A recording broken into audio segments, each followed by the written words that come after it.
جس کو تم برا سمجھ کر ناپسند کر کے چھوڑ دیتے ہو، اس کو کوئی دوسرا شخص اچھا سمجھ کر قبول کر لیتا ہے۔ کیا کوئی شخص ایک ہی وقت میں اچھا اور برا ہو سکتا ہے؟ وہ نہ اچھا ہے نہ برا، سوائے اس کے کہ تمہاری میں نے اسے برا بنا دیا ہے، کسی دوسرے کی میں نے اسے اچھا بنا دیا ہے۔ باتوں کو بھلانے کی عادت ڈال لیجئے۔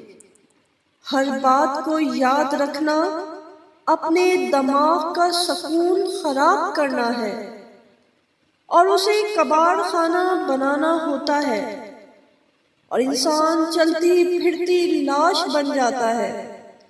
زندگی کے کچھ مقامات پر لاپرواہ رہنا سیکھے، کیونکہ جس طرح ہر بات کہنے والی نہیں ہوتی، بالکل اسی طرح ہر بات سننے والی نہیں ہوتی۔ زندگی میں کبھی نہ کبھی ہم اس مقام پر آ جاتے ہیں جہاں سارے رشتے ختم ہو جاتے ہیں۔ وہاں صرف ہم ہوتے ہیں اور اللہ ہوتا ہے۔ کوئی ماں باپ، کوئی بہن بھائی، کوئی دوست نہیں ہوتا۔ پھر ہمیں پتہ چلتا ہے کہ ہمارے پاؤں کے نیچے زمین ہے اور سر کے اوپر آسماں۔ بس صرف ایک اللہ ہے جو ہمیں اس خلا میں تھامے ہوئے ہے۔ پھر پتہ چلتا ہے کہ ہم زمین پر پڑی مٹی کے ڈھیر میں ایک ذرے یا درخت پر لگے ہوئے ایک پتے سے زیادہ کی وقت نہیں رکھتے، اور پھر پتہ چلتا ہے کہ ہمارے ہونے یا نہ ہونے سے صرف ہمیں فرق پڑتا ہے۔ جس چیز سے بے حد محبت ہو اس کے بارے میں سوچنا نہیں چاہیے۔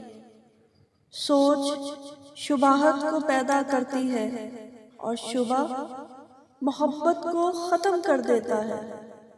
تم چاہتے ہو کہ تم سے میری محبت ختم ہو جائے؟ ہمارے مسئلے اور ہماری پریشانیاں بھی راز ہی ہوتی ہیں، ان کا دوسرے کے سامنے اشتہار نہیں لگاتے۔ جو انسان اپنے آنسو دوسروں سے صاف کرواتا ہے وہ خود کو بے عزت کر دیتا ہے، اور جو اپنے آنسو